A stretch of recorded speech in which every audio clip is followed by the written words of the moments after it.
When the guns finally fell silent across Europe in May 1945, the Allied powers faced a problem unlike anything in the history of modern warfare. Defeating Nazi Germany on the battlefield had taken years of blood, sacrifice, and industrial effort on a scale the world had never seen. But defeating Nazism as an ideology, rooting it out from the minds of millions of ordinary Germans, purging it from every corner of a society it had saturated for over 12 years, that was a challenge that would prove far more complicated, far messier, and far more controversial than anyone had anticipated. How do you deradicalize an entire nation? How do you hold accountable not just the men who gave the orders, but the teachers who taught the ideology, the judges who enforced its laws, the doctors who carried out its experiments, and the millions of ordinary citizens who had simply gone along? These were the questions the Allies faced as they carved Germany into 4 occupation zones and set about building something entirely new from the ashes of the Third Reich. In this video, we will find out exactly how they tried, where they succeeded, where they failed spectacularly, and what the effort to denazify Germany can still teach us today. So, without further ado, let's start at the very beginning.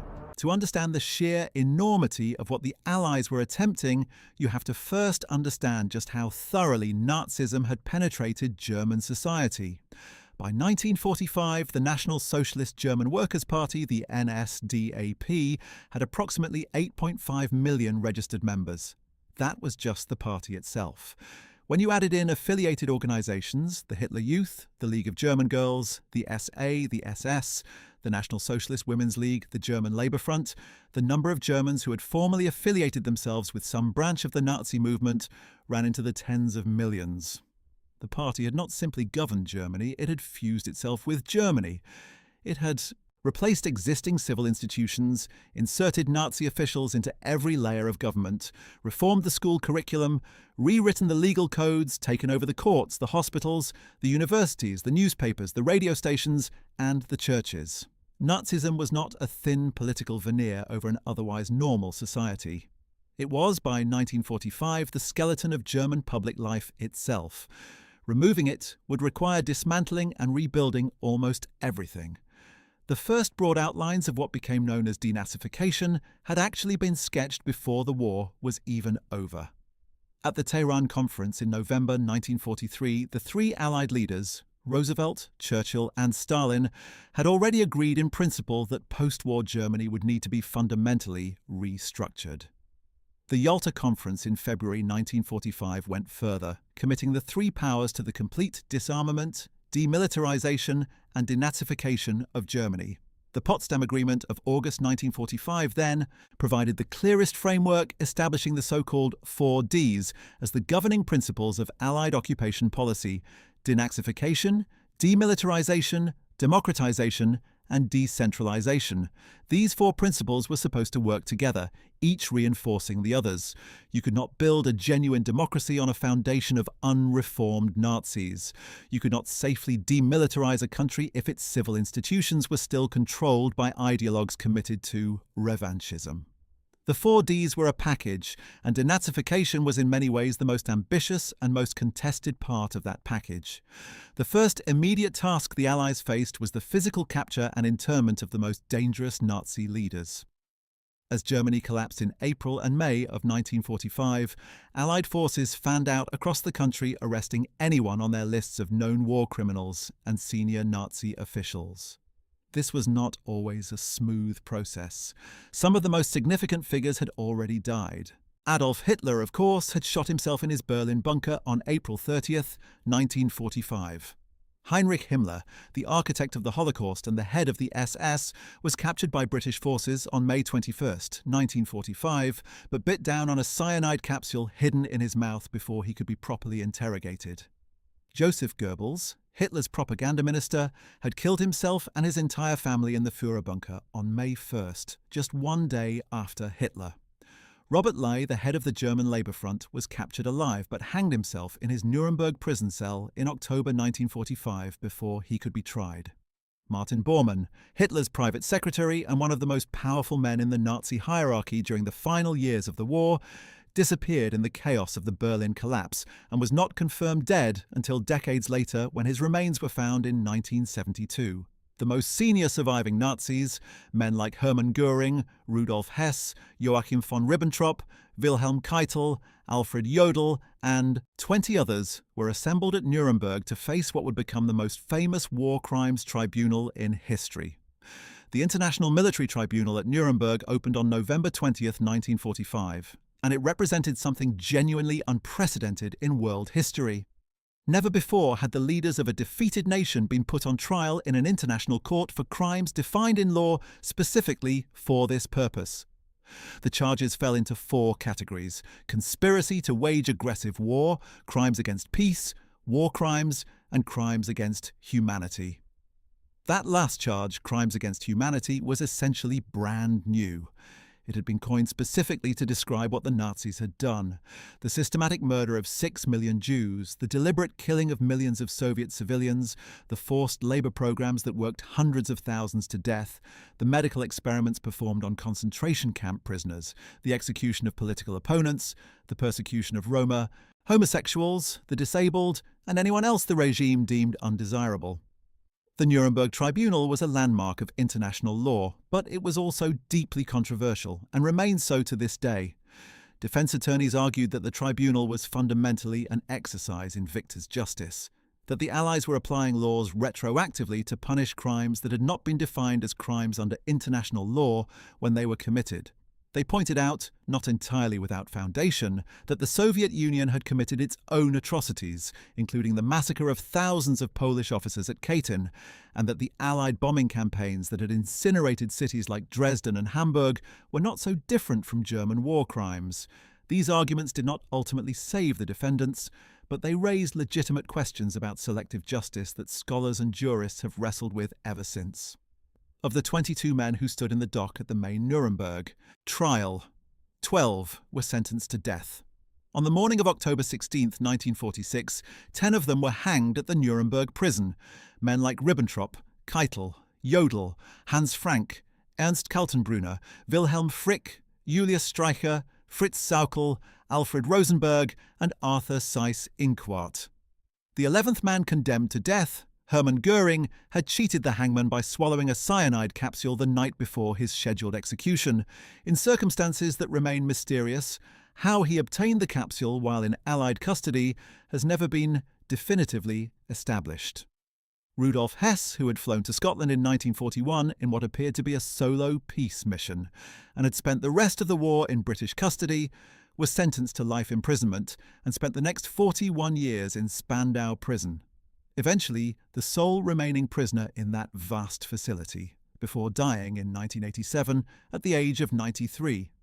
Karl Dönitz, who had briefly succeeded Hitler as head of state and had commanded the devastating U-boat campaign, was sentenced to 10 years. Albert Speer, Hitler's architect and later armaments minister, also received 20 years, having mounted the most successful defense of any of the accused by claiming ignorance of the Holocaust, a claim historians have largely rejected, but which the tribunal found sufficiently plausible to spare him the gallows. Hjalmar Schacht, the brilliant financier who had enabled Germany's rearmament in the 1930s, was acquitted entirely, to the fury of the prosecution. 3 defendants, Franz von Papen, Schacht, and Hans Fritzsche, walked free, a fact that many survivors of the Holocaust and victims of Nazi aggression found deeply unsatisfying. But the Nuremberg Tribunal was only the very beginning of the legal reckoning. In the months and years that followed, the Allies conducted what became known as the subsequent Nuremberg trials, 12 separate proceedings held between December 1946 and April 1949, prosecuting 185 additional defendants drawn from specific groups: SS commanders, Nazi doctors, judges and lawyers who had enforced racial laws, industrialists who had used slave labor, generals accused of ordering massacres, and officials who had administered the occupied territories. These trials produced some of the most disturbing testimony ever heard in a courtroom. The doctors' trial, formerly known as United States of America versus Karl Brandt et al., prosecuted 23 German physicians and medical administrators for conducting lethal experiments on concentration camp prisoners without their consent. Experiments involving freezing, high altitude, infectious diseases, bone transplantation, and deliberate infection with gangrene. 16 of the defendants were convicted and 7 were hanged, including Karl Brandt, Hitler's personal physician. This trial gave rise directly to the Nuremberg Code, a set of ethical principles governing human experimentation that forms the foundation of modern medical ethics. The judge's trial prosecuted 16 members of the German legal establishment for using the judicial system to enforce Nazi ideology, sentencing political opponents to death and carrying out forced sterilizations under the racial hygiene laws. 10 were convicted, though all were eventually released by 1951, a leniency that shocked many observers. The Einsatzgruppen trial confronted the commanders of the mobile killing units that had followed the German army into the Soviet Union, systematically murdering Jews, communist officials, and others behind the front lines. All 24 defendants were found guilty, and 13 were sentenced to death, though most of those sentences were later commuted. While these formal international trials were proceeding at Nuremberg, the broader denazification program was operating in parallel across all 4 occupation zones, and it was already revealing just how complex and contradictory the project was going to be. The formal framework for denazification in the American, British, and French zones was established by Allied Control Council Directive 38, issued on October 12, 1946. This directive created a classification system that divided the German population into 5 categories, depending on the degree of their involvement with Nazism. The categories were major offenders, lesser offenders, followers, and persons exonerated. Understanding how this system worked and more importantly, how it failed, is essential to understanding the entire denazification experience. The cornerstone of the classification process was an astonishing document known as the Fragebogen, the questionnaire. Every adult German in the Western occupation zones was required to fill out this form, which in its American version ran to 131 separate questions.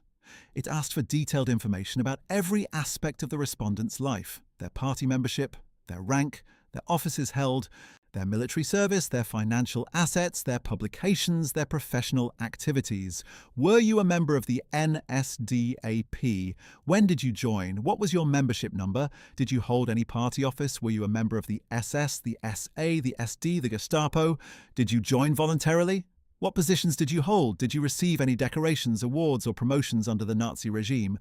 Were you a civil servant, a judge, a teacher, a member of any Nazi-affiliated organization? The questions went on, probing every corner of the respondent's life under the Third Reich.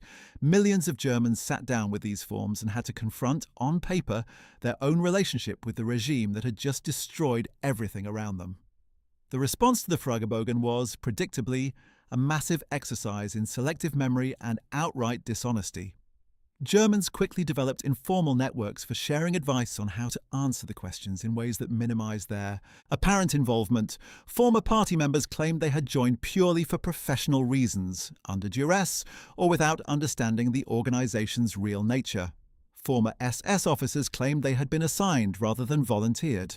Former Nazi civil servants claimed they had used their positions to protect victims rather than persecute them.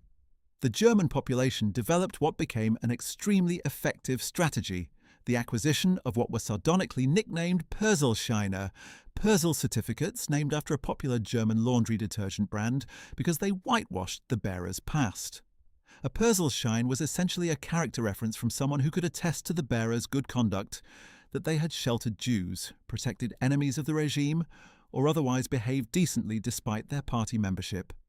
Given that most Germans lived in communities of other former Nazis, the Perselscheine were frequently obtained from people who were themselves under investigation and had their own reasons for maintaining good relations with their neighbours. Friends vouched for friends. Colleagues vouched for colleagues. The denazification tribunals were soon drowning in stacks of these testimonials, many of them worthless, and the system began to collapse under its own weight. What happened next was almost farcical in its inadequacy, given the magnitude of the crimes being addressed.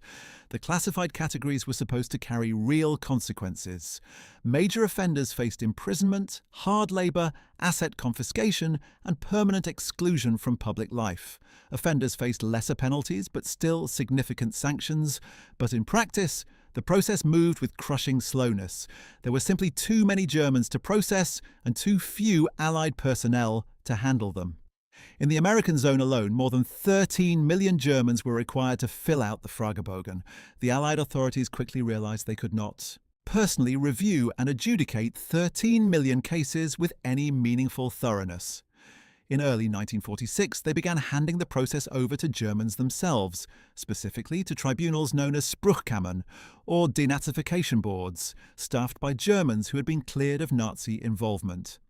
This transfer of responsibility had the advantage of freeing up Allied manpower, but it had the severe disadvantage of putting Germans in charge of judging other Germans, in communities that were full of shared histories, mutual dependencies, and social pressures that made truly impartial judgment almost impossible. The Spruchkammern worked their way through cases with varying degrees of seriousness. Some boards were genuinely conscientious and handed down real penalties. Others were thoroughly compromised by the social dynamics of small German communities, where the men sitting in judgment had often worked alongside, lived near, or personally benefited from the activities of the men they were now supposed to condemn. The whole process acquired a darkly comic quality that Germans themselves acknowledged with bitter humour. There was a widespread saying that the mills of denazification ground first the small fish, while the big ones swam away. The more senior and more guilty a man was, the more resources he had available, better lawyers, more prestigious references, more connections to navigate the system successfully. Meanwhile, lower-ranking party members and ordinary followers, who bore far less moral responsibility, were processed quickly and sometimes penalised more harshly simply because their cases were simpler. By the time the Spruchkammern had worked through the backlog of cases, a process that dragged on until the early 1950s in some jurisdictions, the results were deeply unimpressive. Of the millions of Germans processed through the system, only a tiny fraction ended up in the higher categories. Out of approximately 3.6 million cases adjudicated in the American zone, just 1,654 individuals were classified as major offenders. About 22,000 were classified as offenders. More than 150,000 were lesser offenders. Nearly 1 million were followers. The vast majority, nearly 2 million, were exonerated. In other words, the system that was supposed to hold accountable the millions of Germans who had built and sustained the Nazi state ended up formally exonerating most of them and classifying the great majority of the rest as mere followers who bore minimal responsibility. And even those who were convicted faced penalties that often amounted to little more than fines and temporary exclusions from employment, sanctions that were frequently reduced on appeal or simply never enforced as West Germany rebuilt its administrative structures. The sheer scale of the problem was not just administrative, it was also deeply political. By 1946 and 1947, the wartime alliance between the Western powers and the Soviet Union was disintegrating rapidly, and the Cold War was taking shape. The United States and Britain were becoming increasingly focused on rebuilding West Germany as a stable, economically strong partner in the emerging confrontation with Soviet communism. A prolonged intensive denazification campaign was directly in tension with this goal. You could not simultaneously purge the entire German professional class. The doctors, lawyers, engineers, civil servants, university professors, and business executives who had overwhelmingly been Nazi party members, and also rebuild a functioning economy and state. The American military government in Germany was already receiving reports from its own officers, warning that the pace of denazification was driving capable administrators out of public life and creating dangerous instability. As early as the spring of 1946, General Lucius Clay, the American military governor in Germany, was expressing private doubts about whether the denazification program, as implemented, was serving American interests given the realities of the emerging Cold War. The British had similar reservations and in some ways had never been as committed to the full program as the Americans. The French, operating in the smallest of the Western zones and focused primarily on extracting reparations and economic resources from Germany, had their own approach that was often less systematic than either the American or British versions. The divergences between the four occupation zones, American, British, French, and Soviet, meant that denazification was never a coherent, unified program, but rather four somewhat different experiments running simultaneously, producing wildly different outcomes for Germans whose fate depended largely on which zone they happened to find themselves in when the war ended. The Soviet zone, which would eventually become the German Democratic Republic, pursued denazification through an entirely different logic. Where the Western, Allies treated denazification primarily as a process of individual accountability, a judicial reckoning for individual choices and crimes. The Soviets treated it primarily as a class struggle. In Soviet theory, Nazism had been the product of capitalism and the bourgeois class, and the cure for Nazism was therefore the elimination of capitalism and the empowerment of the working class through communist revolution. This theoretical framework had practical consequences. In the Soviet zone, the great landed estates of the Prussian aristocracy were broken up and redistributed. Major industrial firms were nationalized. The old capitalist establishment was replaced not necessarily with people who had clean records regarding Nazism, but with people who were committed to the communist political program. Some former Nazis who were willing to collaborate with the new Soviet-backed East German regime found themselves welcomed back into positions of authority, while others with clean, anti-Nazi records were persecuted because they belonged to the wrong class or refused to accept communist rule.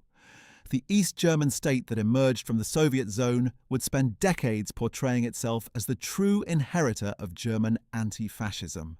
The state that had genuinely purged itself of Nazism by completing a social revolution, in contrast to the supposedly unreformed West Germany that had simply whitewashed its Nazi past and restored the old bourgeois establishment. There was a grain of truth in this, but it was buried under enormous hypocrisy. The East German Stasi secret police employed former Gestapo and SS officers when it suited them. The East German Foreign Ministry harboured former Nazis, and the East German state's definition of anti-fascism conveniently aligned with communist political orthodoxy. People who had genuinely resisted Nazism but refused to embrace communism found themselves targeted by the same apparatus of political persecution that had characterized the Nazi state. The East Germans were very good at pointing to former Nazis in West Germany. They were much less honest about the former Nazis operating within their own system. Meanwhile, back in the Western zones, the denazification process was undergoing a dramatic transformation, driven by practical necessity and cold geopolitical calculation. In March 1946, the American military government had transferred the main administrative burden of denazification to the German Länder, the state governments. By 1948, it was increasingly clear that the Americans, British and French were winding down the denazification program as a systematic enterprise, though individual trials would continue for years afterward. The founding of the Federal Republic of Germany in May 1949 effectively ended the denazification program in its original form in the Western zones. The new West German state assumed responsibility for any remaining cases, and it was immediately apparent that the new German government had very different priorities from the Allied occupation authorities. The man who would define West Germany's approach to its Nazi past more than any other was Konrad Adenauer, the 73-year-old former mayor of Cologne, who became the Federal Republic's first chancellor in September 1949, and would hold that position for the next 14 years. Adenauer was himself a genuine anti-Nazi. He had been removed from office by the Nazis in 1933, had lived quietly through the Third Reich, and had briefly been arrested by the Gestapo in 1944. His personal record was clean, but his political priorities were clear. He intended to build West Germany into a stable, prosperous, Western-oriented democracy, integrated into the NATO alliance and the nascent European community.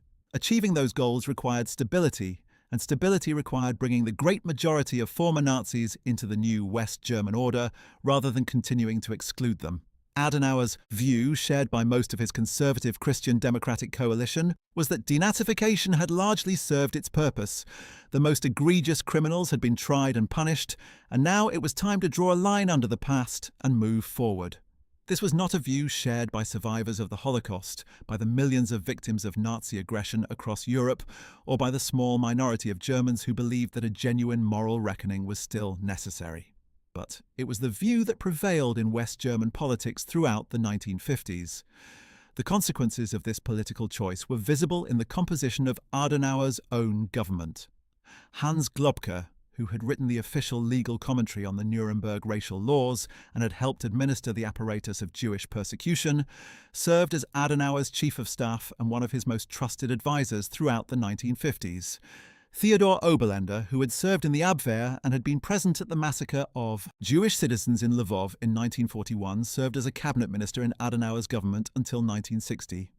dozens of former SS officers, Nazi party officials, and men who had served in senior positions in Nazi-occupied territories quietly found their way back into the West German Foreign Service, judiciary, police forces, and university faculties.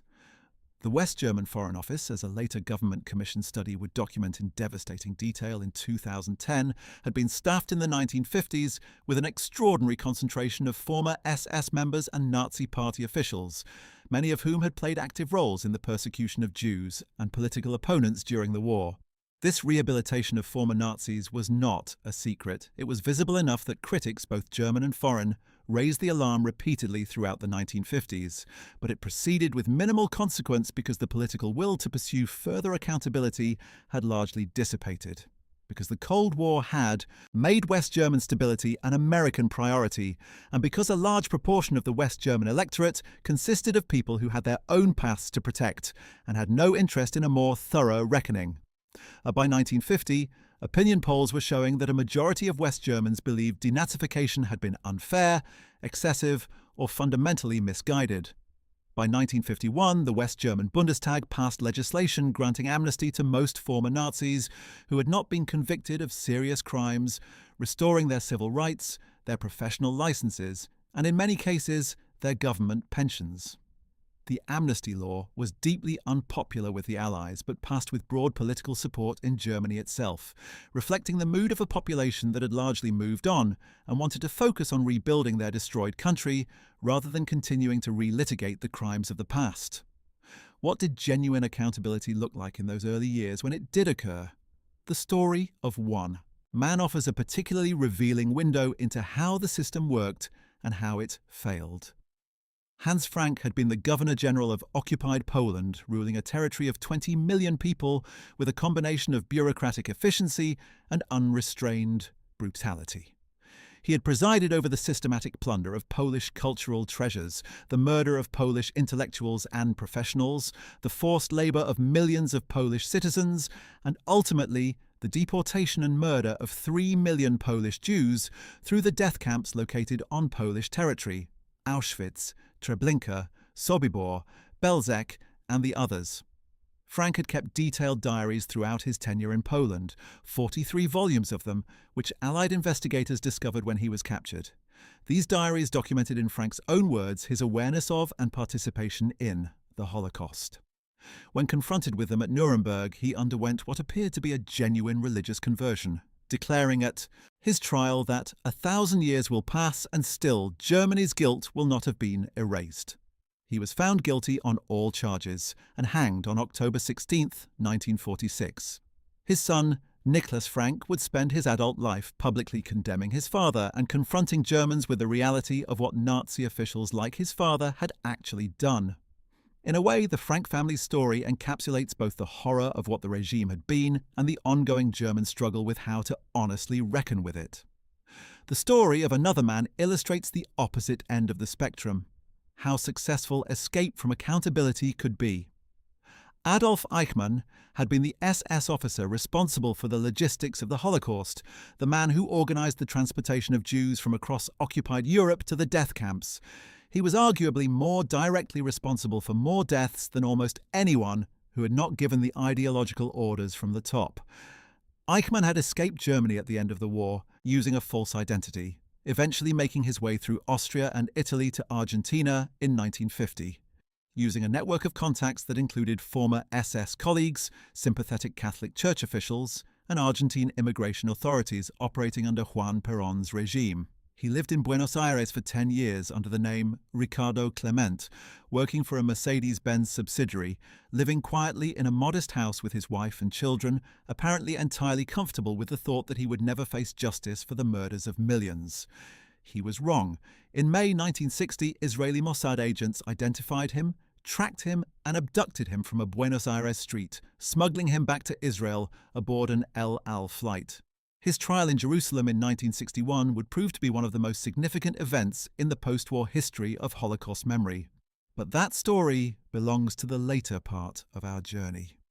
For now, Eichmann's successful escape and decade of comfortable anonymity stands as the most damning possible indictment of how thoroughly denazification had failed to bring the most dangerous men to justice. So, as the 1950s began, where exactly did denazification stand? The formal programs were winding down, the Spruchkammern had processed millions of cases with results that satisfied almost no one. The main Nuremberg trial and the subsequent Nuremberg proceedings had prosecuted several hundred individuals, a tiny fraction of those who deserved to be in the dock. The West German government was committed to stability and reintegration rather than ongoing accountability. Former Nazis were quietly finding their way back into positions of influence across West German society. And yet, the story of denazification was far from over, because denazification was never just about legal proceedings and formal tribunals. It was also about transforming the culture, the education system, the media, and the psychological landscape of a nation that had enthusiastically embraced one of history's most destructive ideologies. And in those domains, culture, education, psychology, the struggle was only just beginning. The Allied effort to transform German culture began immediately upon occupation. The first and most visible cultural intervention was in the domain of media and entertainment. Allied authorities established strict censorship and licensing systems governing all printed material, all radio broadcasts, all theatrical performances, and all film screenings in Germany. Newspapers could not legally publish unless the Allied authorities had approved their editor and content. Radio stations were taken over entirely by Allied military authorities, and broadcast programming specifically designed to expose Germans to both the facts of Nazi crimes and to democratic values and practices. Films were among the most potent tools in this cultural re-education effort.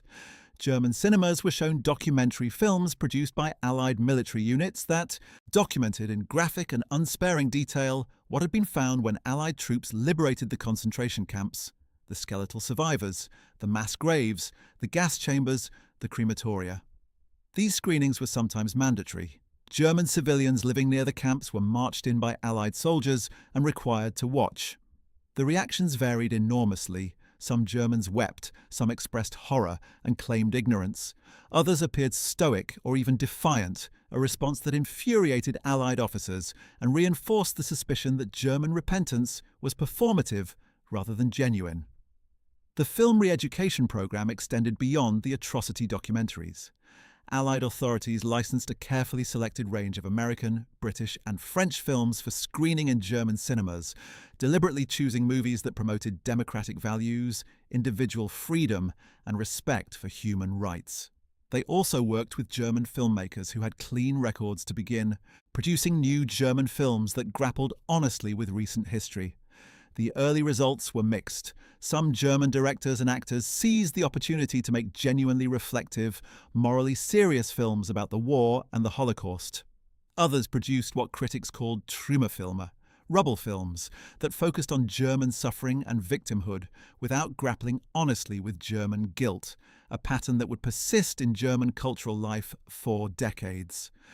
The desire to see themselves primarily as victims of a regime imposed upon them by a criminal clique, rather than as participants in and supporters of that regime, was a powerful psychological drive in post-war German culture, and it shaped the films, novels, and public discourse of the 1950s in ways that often made genuine denazification harder rather than easier.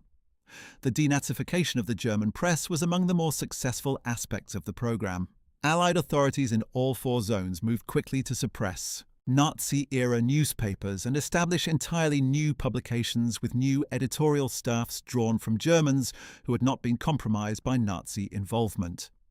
In the American zone, the newspaper licensing program eventually approved dozens of new publications, creating the foundation of what would become a genuinely free and diverse West German press.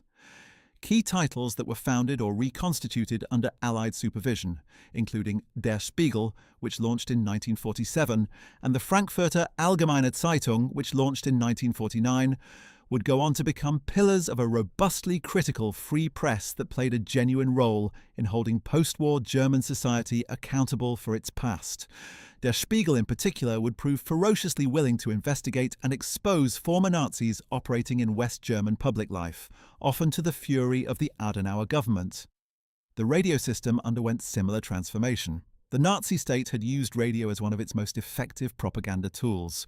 Goebbels had subsidized the production of cheap Volksempfänger, people's receivers, specifically to ensure that as many Germans as possible could receive radio broadcasts, and the Nazi radio had been a constant stream of propaganda, manipulation, and ideological indoctrination for 12 years. The Allies dismantled this centralized system entirely and replaced it with a decentralized network of regional public broadcasting stations, each governed by a board that included representatives from various social groups, churches, trade unions, political parties, cultural organizations, to prevent any single political force from dominating the airwaves. This model, explicitly designed to prevent the kind of totalitarian media control the Nazis had exercised, became one of the most durable legacies of Allied occupation policy. The West German public broadcasting system that emerged from this reform, the ARD network, remains today one of the most respected and independent public broadcasting systems in the world, a direct institutional descendant of Allied denazification policy. The question that weighed most heavily on Allied policymakers, however, and that had the most profound long-term implications, was the question of education. Here was the front line of the entire project. If the next generation of Germans grew up learning honest history, learning what the Third Reich had actually been, what it had actually done, what ordinary Germans had actually participated in, then perhaps the transformation could become self-sustaining. But if the schools remained under the influence of teachers who had been committed Nazis, using textbooks that minimized or excused the regime's crimes, then all the trials and media reforms in the world would not prevent the ideology from reasserting itself in some future form. The Allied education reforms were therefore among the most ambitious and far-reaching aspects of denazification, and also among the most contested and unevenly implemented. The Allied education reforms began with the most visible and immediate step: removing Nazi teachers. In the American zone alone, Allied authorities suspended approximately 80,000 teachers in the immediate aftermath of the occupation, a figure that represented a staggering proportion of the entire teaching profession. Nearly every teacher who had worked through the Nazi years had been required to be a party member, or at minimum, a member of the Nazi Teachers Association, and a large proportion had actively taught Nazi ideology as part of their professional duties. The Fragebogen process applied to teachers just as it did to everyone else, but in their case, the stakes were particularly high. Someone who had spent 12 years teaching children that Jews were subhuman, that Germans were a master race, that violence and conquest were not just acceptable, but gloriously noble, had done incalculable damage that could not simply be waved away with a Persilschein and a promise to do better. Or could it? In practice, the teacher purge ran into the same problems that plagued denazification across all its domains. The sheer impossibility of replacing 80,000 teachers overnight when the only available pool of replacements consisted overwhelmingly of people with the same compromised backgrounds. Schools could not simply close while waiting for a new generation of ideologically acceptable teachers to be trained and certified. Children needed to be educated, and the buildings, however damaged, needed to open. Within months of the initial mass suspensions, many of the suspended teachers had been reinstated after submitting successful Fragebogen responses, obtaining Persilscheine from their neighbours and colleagues, or simply because there was literally no one else available to teach the class. By 1946, it was evident that the teaching profession as a whole was going to continue largely unchanged in personnel terms whatever. Transformation might occur in the curriculum and the approved texts. The curriculum reform was more substantive and more lasting in its effects, though it too faced enormous resistance and took decades to fully unfold. Nazi-era textbooks were among the first casualties of Allied occupation. American military government authorities ordered all existing school textbooks recalled and destroyed, creating an immediate crisis because there was essentially nothing to replace them with. Emergency textbooks had to be rushed into production, often cobbled together from older Weimar-era materials that predated the Nazi period. History was the most fraught subject. How do you write a school history of Germany that honestly addresses the Hitler years for students who had themselves lived through those years and whose parents had participated in the regime? The first post-war German history textbooks were cautious to the point of evasiveness, treating the Nazi period as a kind of aberration, a temporary madness that had overwhelmed an otherwise decent nation under exceptional circumstances, rather than as the product of deep currents in German culture and society. The question of whether and how ordinary Germans had participated in the Holocaust was largely avoided. The extermination of the Jews was mentioned, but often in ways that distanced the German nation from responsibility, presenting it as the project of a small criminal elite rather than something that had required and received the participation, collaboration, or at minimum, the passive acquiescence of millions of ordinary people. This narrative, Germany as the first victim of Nazism, ordinary Germans as bystanders or resistors rather than participants, would prove extraordinarily durable. It served powerful psychological and political functions. It allowed Germans to rebuild their national identity and self-esteem without the crushing weight of collective guilt. It enabled the integration of millions of former party members and Nazi sympathizers into the new democratic state without requiring them to honestly confront what they had done or supported. And it was actively promoted by the West German government and the established political parties, who had every reason to prefer a narrative of victimhood and resistance over one of complicity and guilt. The result was that for roughly the first 15 years of the Federal Republic, German public education provided a profoundly sanitized and incomplete account of the Nazi period, one that failed to honestly educate an entire generation about the crimes of their parents and grandparents. The exceptions to this pattern are worth noting because they illuminate what was possible even within the constraints of the 1950s. Some individual teachers, particularly those who had lived through persecution themselves or who had genuine intellectual and moral integrity, managed to bring honest history into their classrooms despite the official curriculum's evasions. Some school administrators in particularly progressive communities pushed for more forthright engagement with the recent past.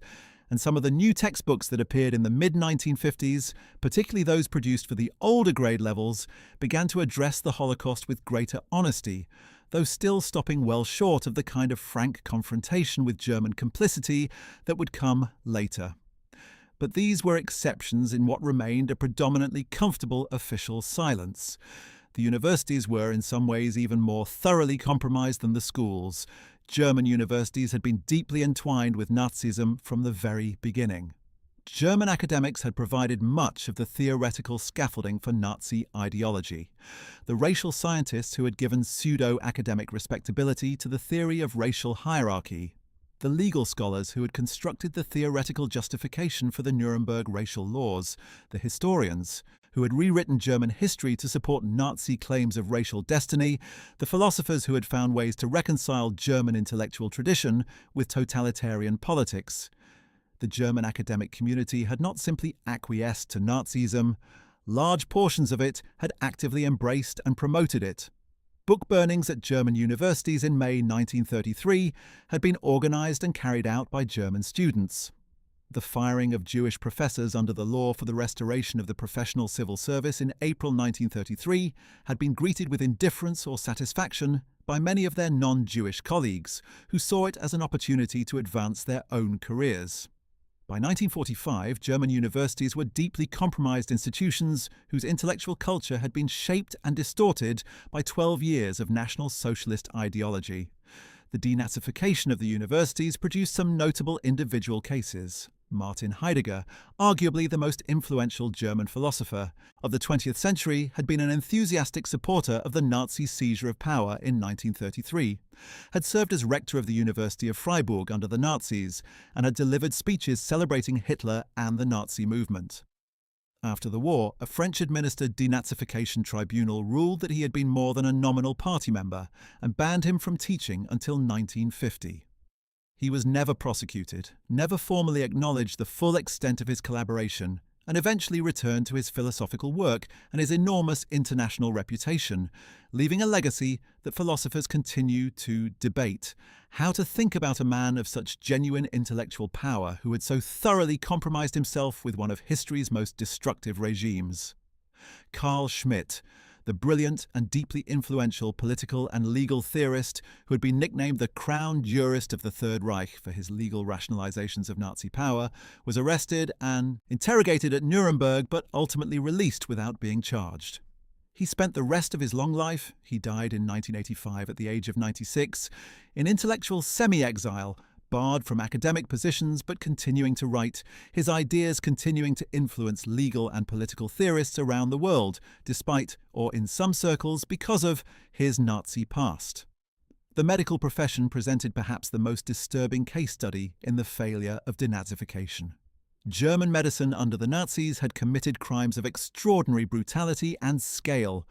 Beyond the notorious concentration camp experiments prosecuted at the doctor's trial, the German medical profession had enthusiastically implemented the regime's racial hygiene program, which included the compulsory sterilization of between 300,000 and 400,000 Germans deemed to have hereditary diseases, mental illness, physical disabilities, alcoholism, and various other conditions the regime classified as hereditary impairments.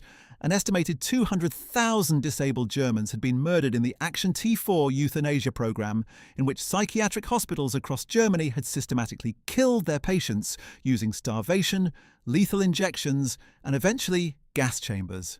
The same gas chamber technology that would later be deployed in the death camps of the Holocaust. These crimes had been carried out not by a handful of ideological fanatics operating outside the medical mainstream, but by ordinary German doctors, hospital administrators and nurses operating within the normal professional structures of German medicine. Physicians had not been forced to participate in the sterilization and euthanasia programs. Those who requested to be reassigned were generally accommodated. The great majority participated willingly because they had accepted the ideological premises of racial hygiene and believed they were serving both science and the nation. The post-war reckoning with these crimes was catastrophically inadequate. The 7 physicians hanged after the doctor's trial represented the very top of the pyramid of medical perpetrators. The vast majority of the doctors who had implemented the sterilization and euthanasia programs continued their medical careers in West Germany with little or no interruption. The German Medical Association, reconstituted after the war, showed minimal interest in investigating the wartime records of its members. German medical licensing boards did not systematically review the wartime activities of practicing physicians. The result was that the West German healthcare system of the 1950s was staffed substantially by physicians who had participated in some aspect of the regime's racial medicine program and who faced no professional consequences for having done so. Some of the most prominent figures in post-war West German medicine had records that would, had they been properly investigated, have ended their careers entirely. Instead, they collected honours, trained students, and shaped German medical practice and ethics for another generation, without ever being required to honestly account for what they had done. The legal profession offered an equally sobering case. The Nazi regime had transformed the German judiciary into an instrument of political terror, with courts routinely imposing death sentences for trivial offences against political opponents of the regime, passing sentences that reflected ideology rather than law, and enforcing a racial legal system that stripped Jews and other racial enemies of all legal protections. The judges who had done this were not, in most cases, ideological fanatics imported from outside the legal profession. They were career judges who had been trained in the tradition of German legal scholarship and who had chosen, when the political winds changed, to apply their professional skills to the service of an evil state. After the war, these judges were, with remarkable few exceptions, reintegrated into the West German judicial system. Research conducted in the 1990s and 2000s would eventually document the extent of this reintegration in shocking detail. The West German Supreme Court, the Bundesgerichtshof, was found to have been staffed in its early years with an extraordinary concentration of former Nazi judges, including men who had served on the notorious People's Court, the Volksgerichtshof, which had sentenced thousands of Germans to death for political crimes. These men had then, sitting on the post-war West German courts, helped set legal precedents and interpret constitutional principles that would govern German law for generations, and had, not entirely coincidentally, helped establish the legal frameworks that made it difficult to prosecute their former colleagues. One figure stands as a particularly chilling example of this judicial continuity. Hans Joachim Resse had served as an assessor on the People's Court under the notorious President Roland Freisler, the raving, shrieking judge whose screaming courtroom performances had been filmed and broadcast as Nazi propaganda, and who had sent thousands of people to their deaths for plotting against Hitler. Resse had participated in numerous trials that resulted in death sentences for resistance fighters, deserters, and political opponents. After the war, he resumed his legal career in West Germany. In 1967, he was finally tried for his wartime judicial activities. He was initially convicted and sentenced to 5 years imprisonment, but the conviction was overturned on appeal. A second trial ended in his acquittal. He died in 1969 without ever serving a day in prison for his role in sending innocent people to their deaths. His case was not exceptional. It was typical of how the West German justice system handled the crimes of its own former practitioners. The police represented yet another front in the denazification struggle, and another domain in which the outcome was deeply disappointing. The German police under the Nazis had been progressively merged with and subordinated to the SS, with Heinrich Himmler eventually controlling both as part of a unified security apparatus. The ordinary German police, the Orpo or Order Police, had been deeply implicated in the crimes of the regime, including the shooting of Jews in occupied territories, the enforcement of racial laws, the deportation of Jews to the death camps, and the suppression of resistance movements. Like the judiciary, the post-war West German police was reconstituted substantially with the same personnel who had served in it under the Nazis. A detailed study commissioned by the West German government in the 1990s found that the Federal Criminal Office, the Bundeskriminalamt, had been filled in its early years with former members of the SD, the SS, and Nazi-era criminal police organizations, including men who had actively participated in the Holocaust and other atrocities. The head of the Bundeskriminalamt throughout the 1950s, Paul Dickopf, had himself been a former SS member. That the West German state entrusted its primary law enforcement intelligence body to such men speaks volumes about the limits of denazification in practice. The Foreign Service told a similar story. West Germany needed a foreign ministry and diplomatic corps quickly, and the only available pool of trained diplomats and foreign policy professionals was the one that had served the Nazi regime. The Auswärtiges Amt, the German Foreign Office, drew heavily on former Nazi officials in reconstituting itself after 1949.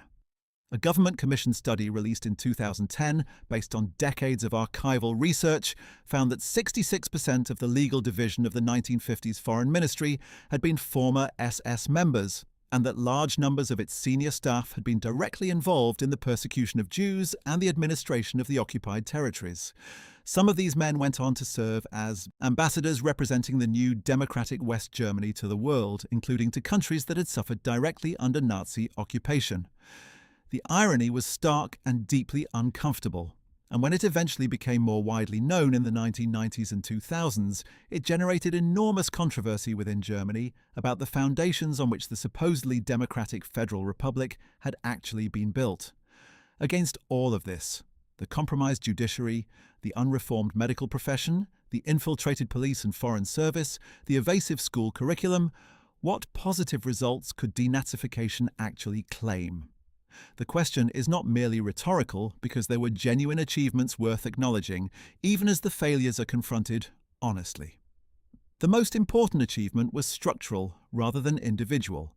The Allied occupation powers and the West German state they helped create established a set of democratic institutions that proved, over time, genuinely robust. The Basic Law of 1949, West Germany's constitution, was carefully designed with the failure of the Weimar Republic clearly in mind, incorporating provisions specifically intended to prevent the kind of parliamentary maneuvering and emergency powers exploitation that had allowed the Nazis to dismantle democracy from within. Political parties that threatened the constitutional order could be banned. The president's powers were deliberately limited to prevent the emergence of another authoritarian figurehead. The federal structure dispersed power in ways that made centralized seizure of authority much harder. These structural safeguards were not themselves enough to prevent democracy from failing, but they created a framework within which democratic culture could develop. The press was another genuine success story. The West German free press that emerged from Allied occupation was genuinely free, genuinely aggressive in its coverage of power, and genuinely willing to investigate uncomfortable aspects of the Nazi past. When Der Spiegel and other publications began exposing the Nazi records of individuals in public life, a practice that would become increasingly common from the late 1950s onward, they did so with the full protection of a press freedom enshrined in the Basic Law and defended by courts that, whatever their other failures, consistently upheld freedom of speech and press. The contrast with East Germany, where the press was a pure instrument of state propaganda, was stark and ultimately decisive in how the two German states handled their Nazi inheritance. The trade unions were another success. The Allied occupation authorities had dissolved the Nazi Labour Front and encouraged the reconstitution of genuinely free trade unions, which became important institutional players in West German democracy and contributed to the development of the co-determination system, in which worker representatives sit on company supervisory boards that has been a defining feature of the West German economic model. The trade unions, drawing on a pre-Nazi tradition of working-class solidarity and social democracy, proved relatively resistant to the kinds of former Nazi infiltration that plagued the professional associations of doctors, lawyers, and civil servants. And the churches, primarily the Catholic and Lutheran Protestant churches, played a deeply ambiguous and much debated role in the denazification process. The churches had themselves been deeply compromised by their accommodation with the Nazi regime. The Reichskonkordat of 1933, signed between the Vatican and the newly installed Nazi government, had given the Catholic Church a degree of official protection in exchange for Catholic political cooperation with the new regime. The German Protestant churches had split between the German Christians who had embraced Nazi ideology and the small confessing church that had resisted it, but the overwhelming majority of German Protestants had found ways to make their peace with the regime. After the war, both major churches worked to present themselves as institutions of resistance and moral authority, emphasizing the small number of their clergy who had genuinely resisted the Nazis, men like the Catholic Bishop Clemens August von Galen, who had publicly preached against the euthanasia program in 1941, and the Lutheran pastor Dietrich Bonhoeffer, who had been executed for his role in the July 1944 plot against Hitler, while de-emphasizing the far larger numbers who had acquiesced, collaborated, or simply looked the other way. The Stuttgart Declaration of Guilt, issued by German Protestant church leaders in October 1945, acknowledged that the churches had not confessed more courageously, not prayed more faithfully, not believed more joyously, not loved more ardently. A statement of moral failure that was as carefully worded for what it did not say as for what it did. The Catholic Church's role in the escape of war criminals through the so-called rat lines has been particularly controversial and remains a subject of historical debate. Bishop Alois Hudal, the Austrian rector of the Pontificio Istituto Teutonico di Santa Maria dell'Anima in Rome, was the most prominent Catholic clergyman to actively facilitate the escape of Nazi war criminals through Italy to South America and the Middle East, providing them with false identity documents, travel papers, and introductions to sympathetic communities in Argentina, Brazil, and other destinations. Among those he helped were Franz Stangl, the commandant of the Treblinka death camp who had personally overseen the murder of approximately 900,000 people, and Eduard Roschmann, known as the Butcher of Riga for his role in the systematic murder of the Jews of Latvia. Hudal appears to have believed he was performing acts of Christian charity for men who, whatever their crimes, deserved mercy. The extent to which higher church officials knew of and sanctioned his activities remains disputed, though the overall pattern of Catholic institutional involvement in post-war escape networks is by now well documented. Stangl eventually made his way to Brazil, where he worked for Volkswagen in São Paulo until 1967, when he was finally tracked down and extradited to West Germany. He was tried, convicted of being an accessory to the murder of 400,000 people, and sentenced to life imprisonment, dying in custody in 1971 from heart failure, just hours after giving a remarkable interview to the journalist Gitta Sereni, in which he finally acknowledged his own guilt.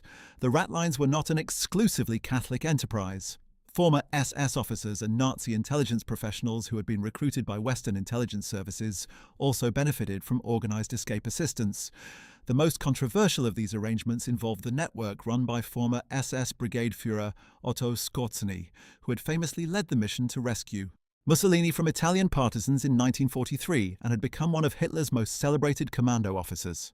Skorzeny was captured after the war, tried by an American military tribunal, and acquitted in 1947, partly through the testimony of a British SOE officer who vouched that the activities Skorzeny had been charged with were comparable to those carried out by Allied special forces. After his acquittal, Skorzeny escaped from internment and eventually settled in Spain, where he operated an extremely profitable business as an international security consultant an arms dealer, with clients ranging from the Egyptian government of Gamal Abdel Nasser to various South American dictatorships. He was reportedly recruited by both the CIA and Israeli intelligence Mossad at various points, an indication of how Cold War priorities could override moral considerations entirely. The case of Klaus Barbie illustrated perhaps most vividly the depths to which Cold War pragmatism could sink. Barbie had been the head of the Gestapo in Lyon, France during the German occupation, earning him the nickname the Butcher of Lyon for his enthusiastic and brutal interrogation of French resistance members, including Jean Moulin, the most important French resistance leader, who died from his injuries after being tortured by Barbie's unit.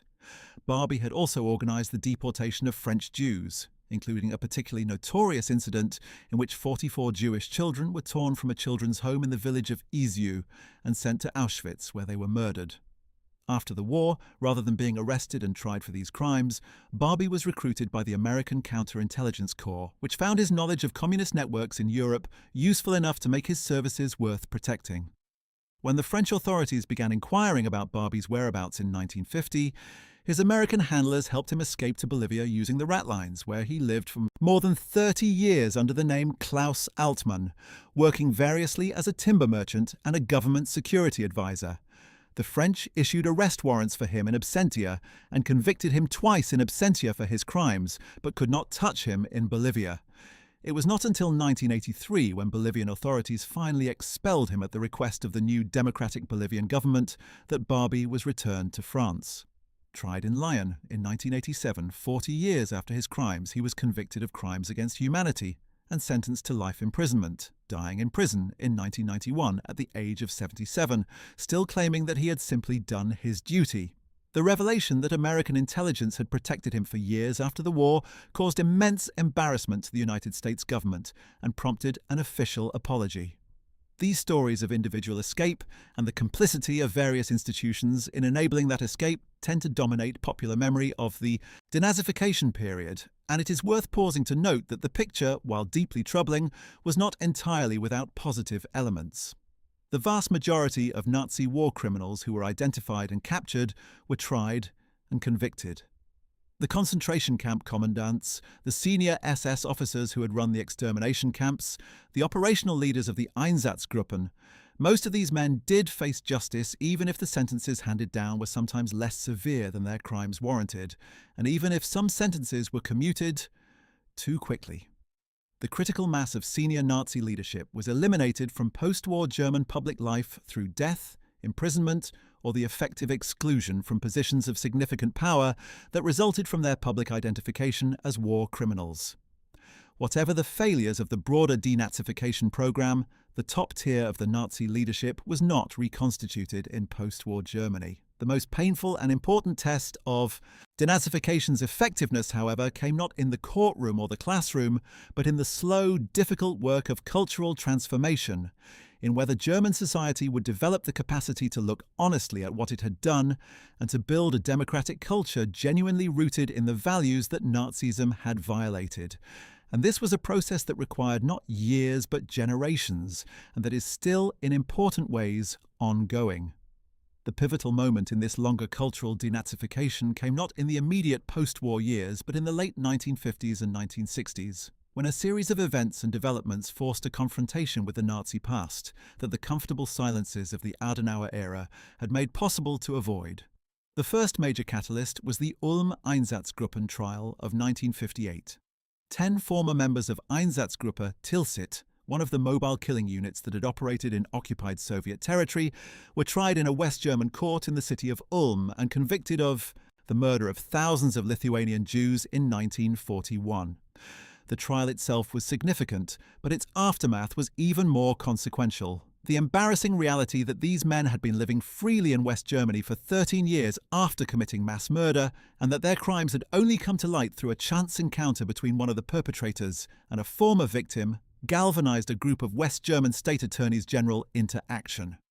Meeting in Stuttgart later that year, they established the Zentrale Stelle der Landesjustizverwaltungen zur Aufklärung nationalsozialistischer Verbrechen, the Central Office of the State Justice Administrations for the Investigation of National Socialist Crimes, headquartered in Ludwigsburg.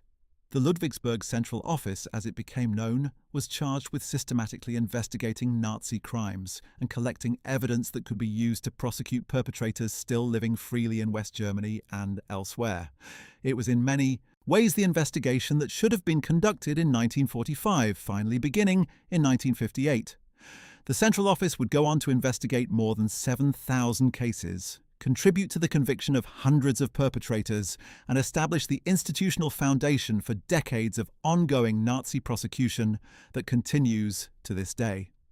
But no single event did more to transform German public consciousness about the Holocaust than the trial of Adolf Eichmann, which opened in Jerusalem on April 11, 1961. The Mossad's abduction of Eichmann from Argentina the previous year had been a global sensation, generating intense media coverage and debate about the legality and morality of Israel's action. The trial itself, presided over by Israeli judges and prosecuted by Israeli attorneys, with Eichmann testifying from behind a bulletproof glass booth, was broadcast on television in multiple countries and covered in exhaustive detail by the international press. For the first time, large numbers of Holocaust survivors testified publicly about their experiences, describing in devastating detail what had been done to them and their families. Eichmann's own testimony, his insistence that he had been merely following orders, that he bore no personal hatred toward Jews, that he was simply an administrator doing his job, struck many observers as chilling in precisely its ordinariness. The philosopher Hannah Arendt, covering the trial for the New Yorker magazine, coined the phrase "the banality of evil" to describe what she saw in Eichmann.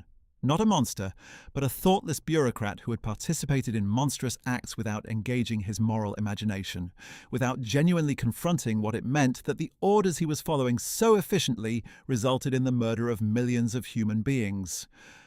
Arendt's phrase and the controversy it generated helped crystallize a debate that was particularly urgent for Germans, the debate about how ordinary, apparently decent, people had participated in the Holocaust without necessarily being consumed by ideological fanaticism or personal hatred.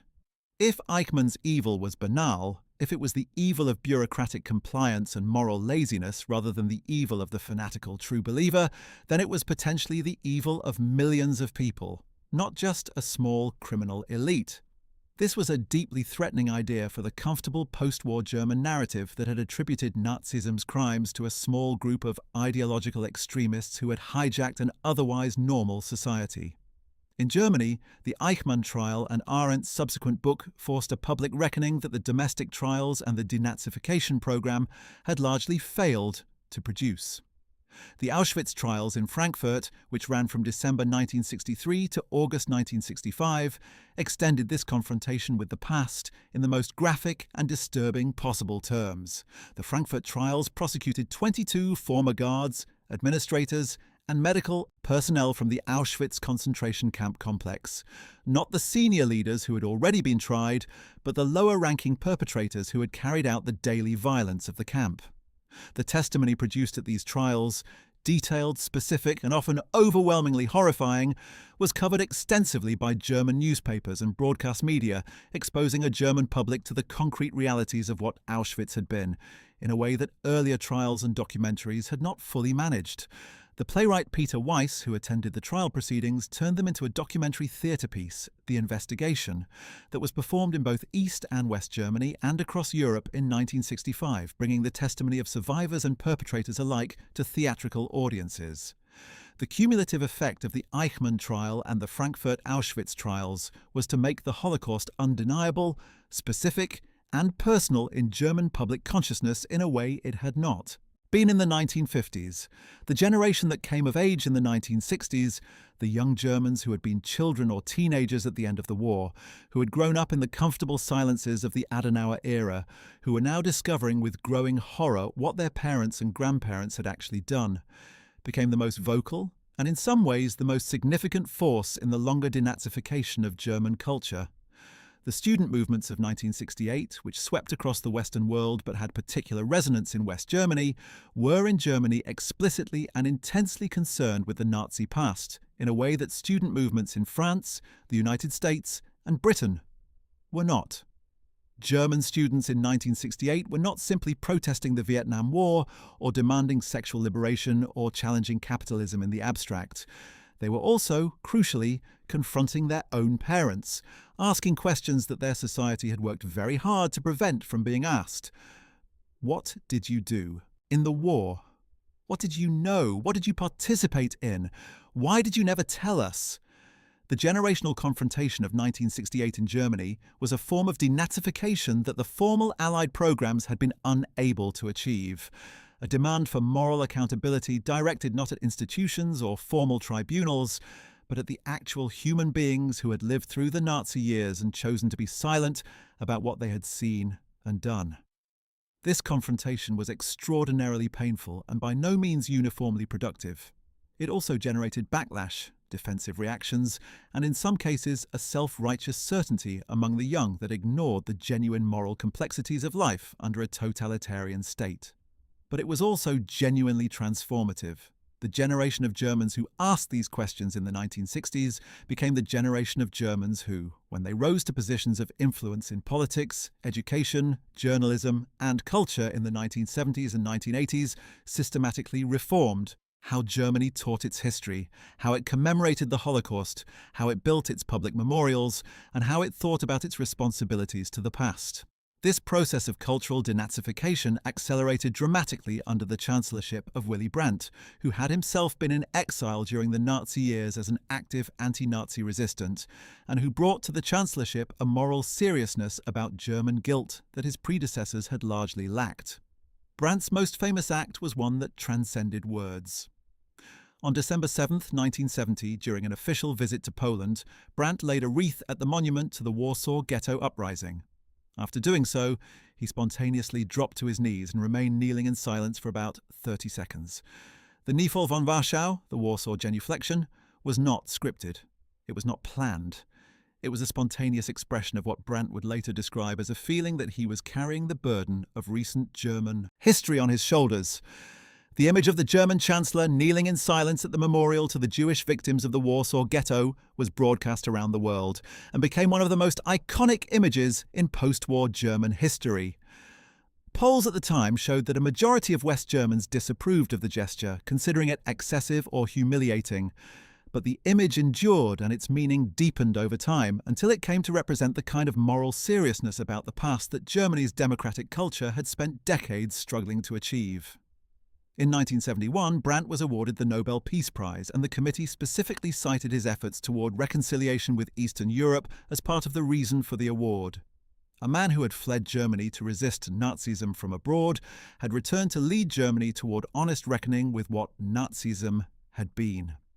The legal efforts to pursue perpetrators continued throughout this period, driven by the Ludwigsburg Central Office and by individual state prosecutors who refused to accept that the statute of limitations had run out on murder committed in the service of the Nazi state. In 1969, the West German Bundestag voted to extend the statute of limitations for murder to 30 years, which meant that prosecutions could continue until 1979. In 1979, following intensive debate, the Bundestag voted to abolish the statute of limitations for murder entirely, meaning that perpetrators of Nazi crimes could theoretically be prosecuted for the rest of their lives, regardless of when the crimes were committed. This decision was enormously significant, establishing the legal principle that there could be no expiration date on accountability for mass murder, a principle that would be tested many times in the subsequent decades. The figure of Josef Mengele haunted these years.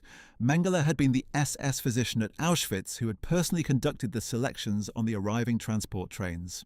The process by which he had decided with a gesture who would be assigned to forced labour and who would be sent directly to the gas chambers.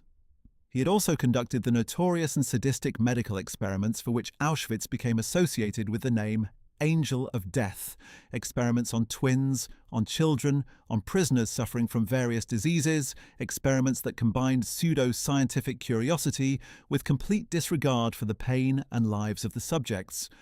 Mengele had escaped from Germany to Argentina in 1949, using the same rat lines that had assisted other war criminals, and had lived for years in Buenos Aires before moving to Paraguay, and then Brazil, as the Israeli Mossad's interest in him increased following the Eichmann abduction.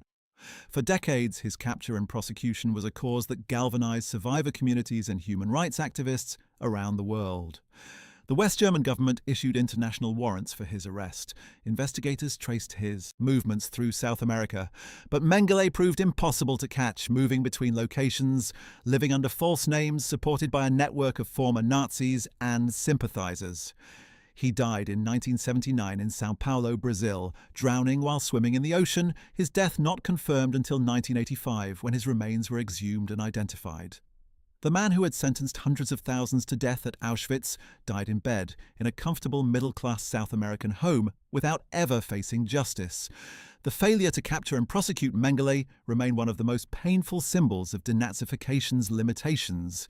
The 1970s and 1980s brought other forms of cultural reckoning that the formal legal and political processes had been unable to achieve. In 1979, the American television miniseries Holocaust, starring Meryl Streep and James Woods and telling the story of the fictional Weiss family through the entire arc of the Nazi persecution, was broadcast on West German television. The broadcast caused a cultural sensation in Germany. An estimated 14 million Germans watched it, and switchboards at television stations were jammed for days afterward with calls from viewers asking for more information, for counselling, and expressing a range of reactions from shock to anger.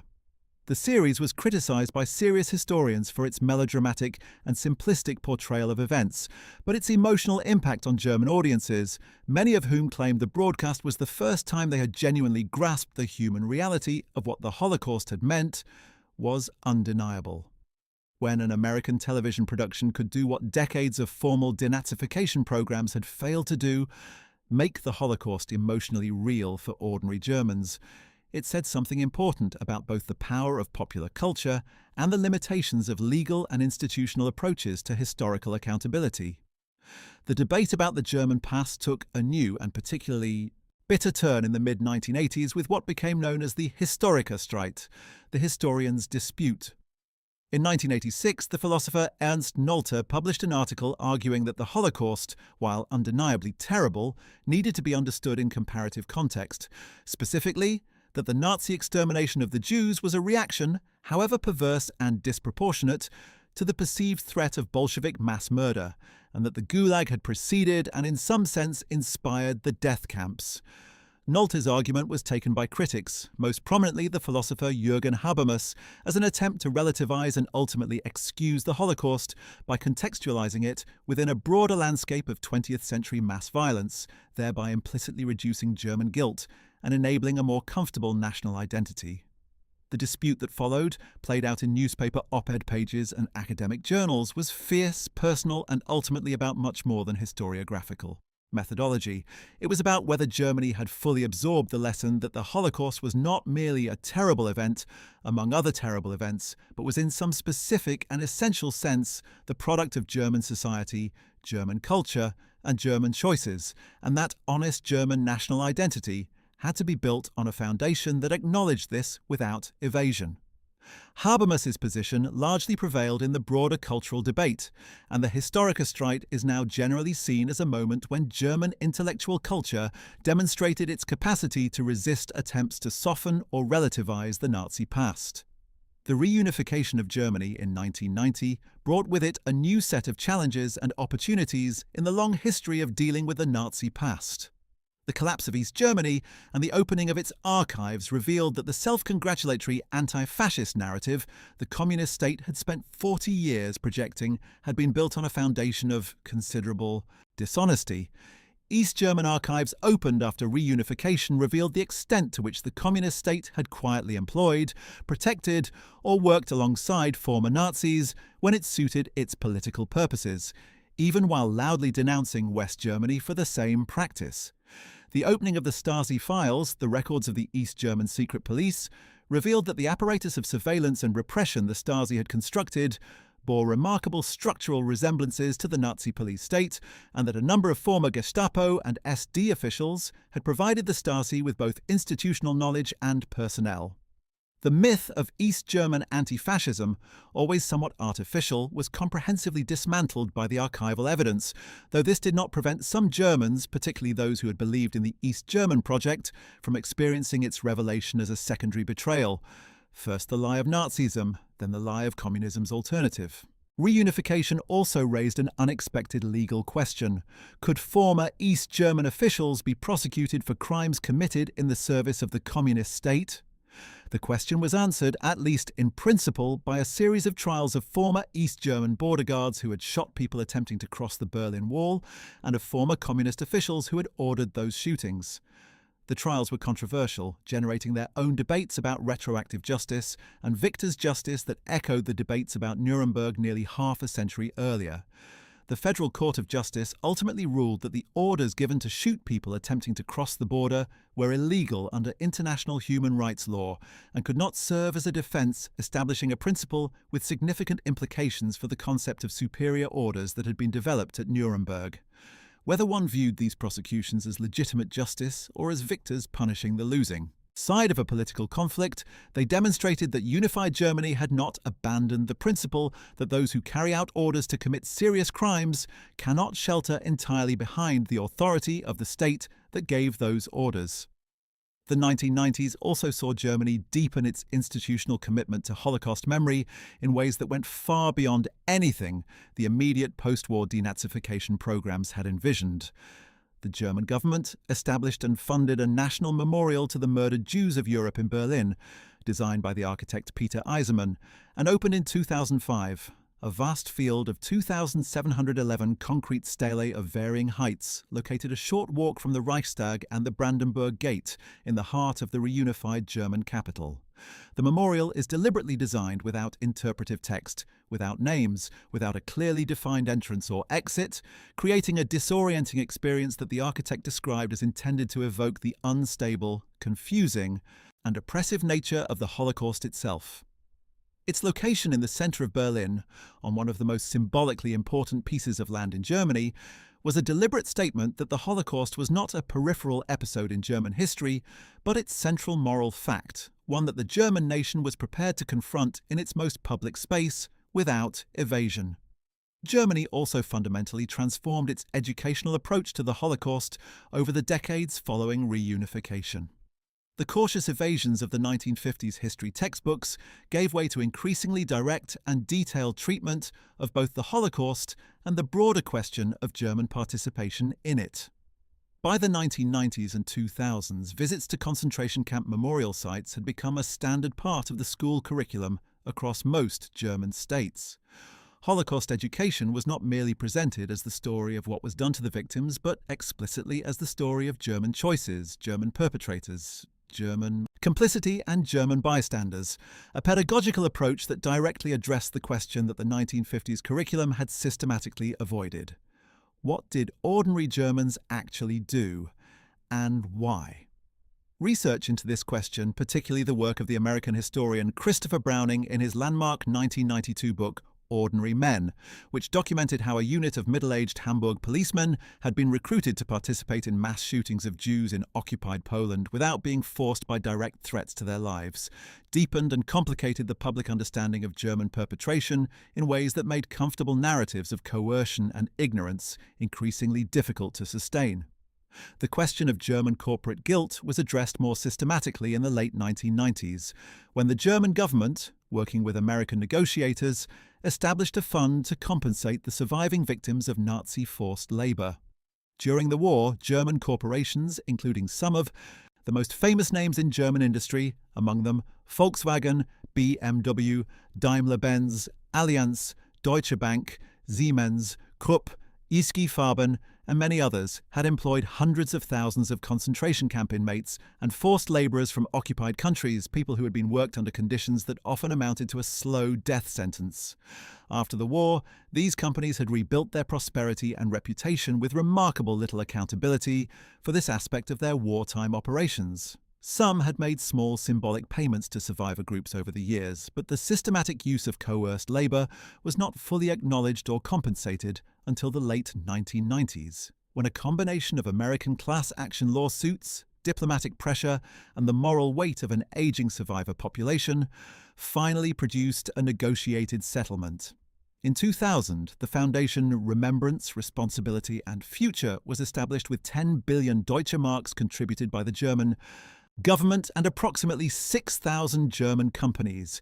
It eventually paid compensation to some 1.66 million survivors of forced labour, a belated but significant acknowledgement of corporate responsibility for crimes committed more than half a century earlier. The ongoing German prosecution of Nazi war criminals continued well into the 21st century, driven by the principle established in 1979 that murder had no statute of limitations. The trials of elderly former concentration camp guards, men in their 80s and 90s shuffling into courtrooms in wheelchairs or assisted by nursing staff, became a feature of German legal and cultural life in the 2000s and 10s, generating debate about whether justice served so belatedly was still meaningful. The landmark case was the 2011 conviction of John Demjanjuk, a Ukrainian-born man who had served as a guard at the Sobibor death camp for being an accessory to the murder of 28,060 Jews. Demjanjuk was 91 at the time of his conviction and died the following year before serving any of his sentence. Critics argued that the prosecution of such elderly men was more symbolic than substantive, that genuine justice had long since become impossible, given how long it had taken to reach these men. Supporters countered that the principle being affirmed, the participation in mass murder could never be forgiven or forgotten regardless of how much time had passed, was itself enormously important, both for the survivors and their descendants and for the ongoing moral education of German society. The Federal Court of Justice's ruling in the Demjanjuk case established the precedent that mere service as a guard at an extermination camp without proof of participation in a specific individual murder was sufficient to sustain a conviction as an accessory to murder, a legal development that opened the way for further prosecutions. Following this precedent, Oskar Grüning, who had served as an SS bookkeeper at Auschwitz and whose duties had included counting and cataloguing the money and valuables taken from Jews arriving at the camp, was tried in 2015 and convicted of being an accessory to the murder of 300,000 people. Gröning was 93 years old at the time of his conviction and died in 2018 before beginning his 4-year prison sentence. His trial was notable for several reasons beyond its legal significance. Gröning had publicly spoken about his experiences at Auschwitz in a 2005 documentary, explicitly saying that he had known what was happening and that it had been murder. He had been speaking out in his own way against Holocaust denial for years before being put on trial.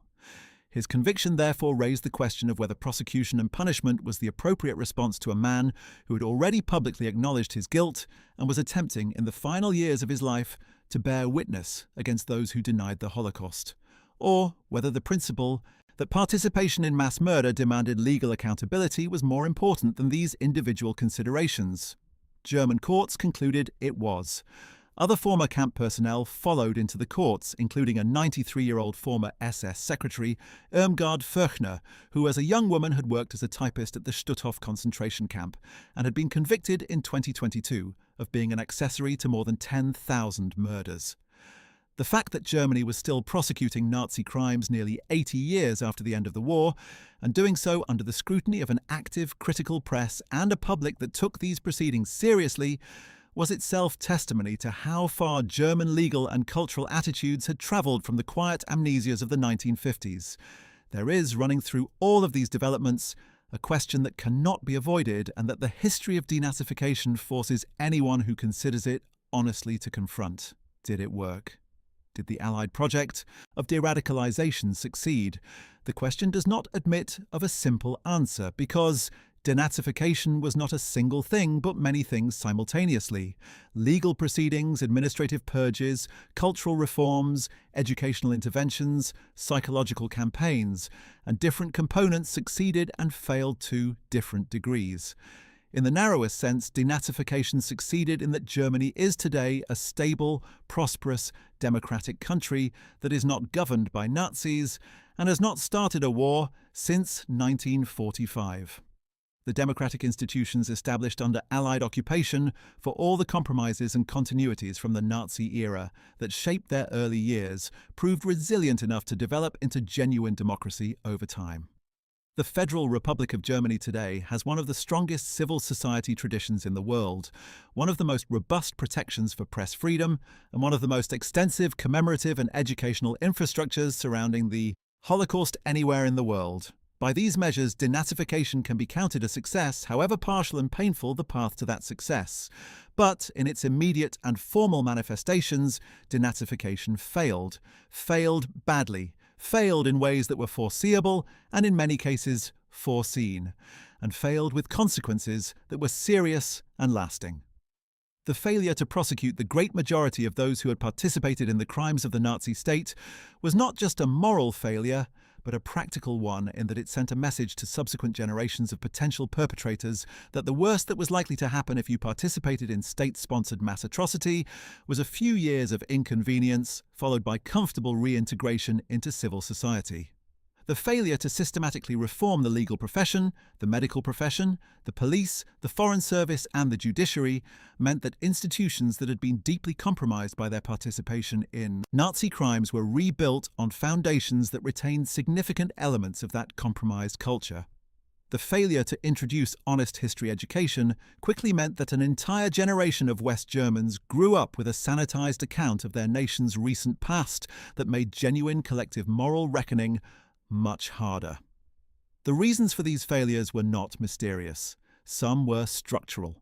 The sheer impossibility of personally investigating and adjudicating millions of cases with adequate thoroughness. Some were political. The Cold War geopolitical calculation that made West German stability more important to American policymakers than continued intensive denazification. Some were social. The overwhelming majority of Germans had some degree of complicity with the Nazi regime, and a process that truly held everyone accountable would have destabilized the entire society. And some were psychological, the human capacity for self-deception, for constructing narratives that protect one's sense of self-worth, meant that millions of Germans who had genuinely participated in or supported the Nazi enterprise were able to convince themselves, and often others, that they had been bystanders, resistors, or innocent followers who had been deceived. These are recognizable human limitations, but recognizing their humanity does not diminish the scale of the moral failure they produced. What denazification's history offers to the world is therefore not a simple model of success to be replicated, but a rich and complicated case study in the extraordinary difficulty of transforming a society that has embraced radical evil, and the even more extraordinary difficulty of achieving honest collective accountability for that embrace afterward. Every society that has emerged from atrocity and attempted some form of transitional justice, from post-apartheid South Africa to post-genocide Rwanda to post-war Cambodia, has had to grapple with versions of the same questions Germany faced in 1945. Who bears guilt? How is guilt measured? What does accountability require? When does justice shade into victor's revenge? How much disruption can a society absorb in the pursuit of accountability before the disruption itself becomes destabilizing? How do you balance the demands of justice with the practical necessities of rebuilding? Germany's experience suggests that there are no clean answers to any of these questions, and that the process of genuine cultural transformation takes not years but generations and requires sustained effort across multiple domains simultaneously. Perhaps the most important lesson of denazification is about honesty, specifically about the relationship between honest reckoning with the past and the health of democratic institutions. The Germany that emerged from the compromises and evasions of the 1950s denazification was not a fully healthy democracy. It was a functioning democracy with deep underlying pathologies that expressed themselves in the silences of a generation that could not honestly talk to its children about what it had done and seen and known. The West Germany of the Adenauer era was a state that many former Nazis helped build, governed by laws that former Nazi lawyers helped write, defended in courts where former Nazi judges presided, and policed by former members of Nazi security organizations. The fact that it nevertheless developed into a genuine democracy over time is remarkable and reflects real qualities of resilience in both the democratic institutions that were established and the German people themselves. But the cost of the compromises, the decades of evasion, the comfortable silences, the pain inflicted on survivors who watched their tormentors live freely and prosperously, was real and enormous, and should not be minimized in any honest account. The process of German denazification and its long aftermath also illuminates something essential about the nature of radical ideologies and the societies they produce. Nazism was not simply a political program that could be removed by replacing the governing party. It was a worldview, a value system, a set of emotional habits and cognitive frameworks that had been actively cultivated over 12 years in millions of people through the schools, the youth organizations, the media, the churches, and the daily rituals of life in the Third Reich. Changing that worldview was not a project that could be accomplished by a questionnaire or a tribunal. It required the patient, sustained work of cultural transformation, new institutions, new stories, new public rituals, new educational frameworks, and above all, honest confrontation with what had actually been done and by whom. That work took decades in Germany and was ultimately accomplished not by the Allied occupation authorities, but by Germans themselves, particularly the generation that came of age in the 1960s and refused to accept the comfortable silences of their elders. The history of denazification also tells us something important about the role of memory in democracy.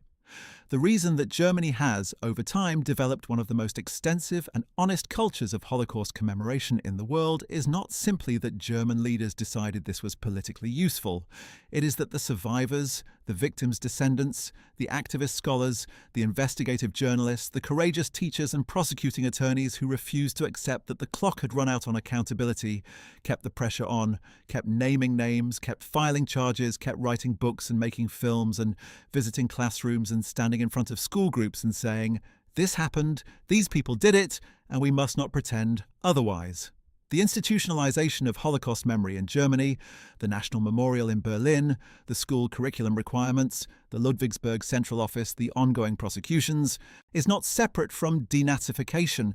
It is its ultimate product, achieved not through the formal programs of 1945, but through the decades of moral effort that followed. There is one final figure whose story captures, perhaps more powerfully than any other, the arc of Germany's long journey from the horrors of the Third Reich towards something that can genuinely be called honest self-knowledge. Fritz Bauer was a Jewish German judge and attorney who had been persecuted by the Nazis, had spent the war in exile in Scandinavia, and had returned to West Germany after the war to serve as the Attorney General of the state of Hesse. In the 1950s and early 1960s, Bauer was one of the very few senior German legal officials who was genuinely committed to the prosecution of Nazi war criminals rather than their quiet rehabilitation. It was Fritz Bauer who, in 1957, had received information from a Jewish survivor that Adolf Eichmann was living in Argentina under an assumed identity, and who had passed this information to Israeli intelligence because he did not trust the West German government to act on it without warning Eichmann first. It was Fritz Bauer who had pushed through the prosecution that led to the Auschwitz trials in Frankfurt in the 1960s, overcoming the resistance of colleagues who wanted the whole business buried. Bauer was a lonely and embattled figure throughout most of his career, dismissed as a troublemaker by conservative colleagues, sometimes attacked by the very people he was trying to prosecute, living under constant threat and seemingly permanent professional friction. He died in 1968 at the age of 64, reportedly of a heart attack, though rumours of suicide have never been entirely dispelled. He was not famous in his lifetime. He is increasingly recognised today as one of the most important Germans of the post-war era, the man who, more than almost any other individual, kept the fires of accountability burning when virtually everyone else was content to let them go out. A street in Frankfurt bears his name. A film was made about him, and the ongoing prosecutions of elderly camp guards in German courts in the 21st century are, in a very direct institutional sense, his legacy. The story of denazification is, ultimately, the story of a very imperfect human effort to do something almost impossibly difficult, to hold an entire society accountable for its embrace of radical evil, to rebuild democratic institutions on a foundation that had been thoroughly poisoned, and to ensure that the knowledge of what had been done was transmitted honestly to future generations, rather than buried under comfortable narratives of victimhood and ignorance. It failed in many of its immediate objectives.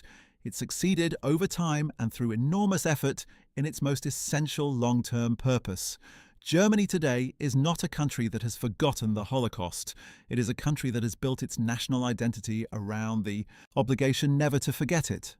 That transformation, which took not years but generations and which required the courage of individuals like Fritz Bauer, who refused to accept comfortable silence, is what denazification ultimately accomplished. And understanding how long it took, how painful the path was, and how much resistance had to be overcome along the way, is essential to honestly evaluating both the program itself and the broader question it raises. What does genuine accountability for atrocity actually require? And what are we willing to demand of ourselves and our societies in its pursuit? The story of denazification is also, in the end, a story of survivors. The millions of people who had survived the camps, the occupied territories, the deportations, the shootings, the medical experiments, the forced labor, and all the other horrors that the Nazi regime had inflicted. These people had to live with what had been done to them while watching, in many cases, the people who had done it walk free and rebuild comfortable lives. Some survivors devoted their lives to testimony, to ensuring that the world would know what had happened, to pressing for whatever accountability the legal and political systems would allow. Others could not speak about their experiences for decades, the trauma too raw, the indifference of the surrounding world too painful to confront. The survivors' willingness, ultimately, to testify. At Nuremberg, at the Eichmann trial, at the Frankfurt Auschwitz trials, in schools and community centres and university lecture halls across Germany and around the world, was essential to the longer process of cultural denazification that the formal Allied programmes could not accomplish. Without their testimony, the comfortable silences of the 1950s might have persisted much longer. The denials of the Holocaust deniers might have found more purchase, and the moral transformation of German society might have been even slower and more incomplete than it was. The survivors are nearly all gone now. The youngest concentration camp survivors are in their 80s. Within a generation, the last living witnesses to the Holocaust will have passed, and the transmission of this history will depend entirely on the institutional frameworks, the memorials, the educational curricula, the books, the films, and the cultural practices that have been built over the decades since 1945. The question of whether those frameworks are robust enough to sustain Holocaust memory and the moral lessons it carries without the living voices of witnesses is one of the most important questions facing not just Germany, but the world. Germany's denazification program, for all its failures, contributed to building some of those frameworks. The ongoing work of Holocaust education, commemoration, and prosecution is the continuation of a project that began, imperfectly and with enormous compromises, in the ruins of a defeated Nazi Germany in the spring of 1945. That project is not finished. It will likely never be finished, in the sense that every generation must re-engage with this history in terms meaningful to its own circumstances. What denazification's history tells us is that such engagement is possible, that it is difficult, that it requires sustained institutional commitment and individual courage, and that it is ultimately worth doing, not for the sake of the past alone, but for the sake of the future. When Allied soldiers first marched into Germany in the spring of 1945, many of them were confronted for the first time with the physical reality of what the Nazi regime had built and operated. The camps, the crematoria, the mounds of corpses, the skeletal survivors in their striped uniforms who barely seemed to belong to the same species as the apparently normal German civilians in the nearby towns. General Dwight Eisenhower, upon visiting the Ohrdruf concentration camp on April 12, 1945, was so shaken that he cabled Washington immediately, requesting that members of Congress and the press be brought to see what he had seen, writing that the evidence should be seen by people who would otherwise find such things impossible to believe. He also ordered nearby German civilians to tour the camp and witness what had been done in their name. Some wept. Some appeared indifferent. Some insisted they had known nothing. Whether their claims of ignorance were genuine or calculated, the scene encapsulated the central problem of denazification. A society that had built death factories needed to be confronted with what those factories had produced. The question of whether that confrontation could be institutionalized, made lasting, and ultimately transformative was the question that denazification set out to answer. 80 years later, we are still living with the answer. Well, that is it for today. We hope you found this exploration of one of history's most ambitious and complicated social engineering projects genuinely illuminating. Denazification was never going to be a clean story with a satisfying ending. The crimes it was responding to were too enormous, the society it was trying to transform too large, and the human capacity for self-deception too powerful for any program to overcome quickly. But understanding what was attempted, what was achieved, and what was left undone is essential to understanding both post-war German history and the broader question of how societies can and should reckon with their darkest chapters. If you found this video interesting, make sure to check out our video on what happened to Germany's top field marshals after World War II for more on how individual perpetrators navigated the post-war world. Don't forget to like this video, subscribe to our channel, and hit the notification bell so you never miss another deep dive into the history that shaped the world we live in. Thanks for watching, and we will see you in the next one. To fully understand the texture of denazification at the ground level, it is worth examining in greater detail some of the individual stories that played out across Germany in those tumultuous years, because these stories reveal the human reality of a process that can sometimes feel abstract when described only in institutional and statistical terms. Consider the story of Albert Speer, arguably the most complex and morally troubling figure to emerge from the Nuremberg trials. Speer had been Hitler's personal architect, the man who had redesigned Berlin as the future Germania, a vast neoclassical capital befitting what Hitler imagined would be a 1,000-year Reich, and who had later served as Minister of Armaments and War Production, in which role he had dramatically increased German military production through a ruthless exploitation of forced labour drawn from concentration camps and occupied territories. Speer was brilliant, cultured, sophisticated, and deeply charming, and he understood from the moment of his capture that his survival depended on presenting himself as the good Nazi, the technocrat who had been dazzled by Hitler's genius, who had gradually become aware of the regime's crimes, and who had ultimately tried to sabotage Hitler's scorched earth orders in the final weeks of the war.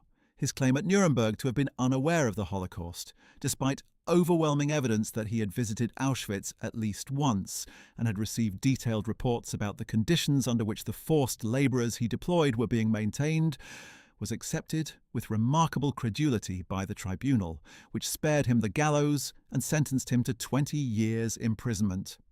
Speer served his full sentence at Spandau prison with ostentatious displays of contrition and self-criticism, maintaining a carefully crafted public image of the penitent Nazi that culminated in his best-selling memoir, Inside the Third Reich, published in 1969 and translated into dozens of languages, which presented him as an artist and administrator who had been seduced by a demonic genius and had only gradually awakened to the horror of what he had participated in. For many years, this narrative was accepted at face value by a significant portion of the reading public, and even by some historians who should have known better. It was only in the 1990s and 2000s, as more archival material became available, that historians were able to demonstrate comprehensively that Speer had known far more than he claimed, had been far more deeply complicit in the exploitation of forced labour from the camps than he admitted, and had constructed his post-war persona with the same combination of aesthetic brilliance and moral vacuity that had characterized his service to Hitler. The historian Gitta Sereny, who interviewed Speer extensively and wrote a major study of him, concluded that he had spent his entire post-war life in an elaborate, sophisticated act of self-deception, that he had genuinely succeeded in convincing himself that he had not known, because the alternative, genuine acknowledgement of what he had known and done, was psychologically unbearable for a man of his self-image.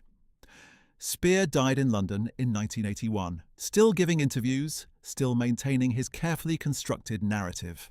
His case remains one of the most instructive in the history of denazification, not because it shows the system working, but because it shows how thoroughly a sufficiently intelligent and self-aware person could manipulate a system that depended on honest self-reporting and genuine remorse.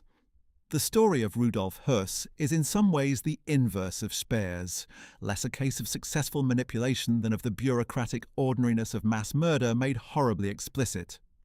Höss had been the first commandant of Auschwitz, serving in that role from 1940 to 1943, during which time he had personally overseen the construction and operation of the greatest killing machine in human history.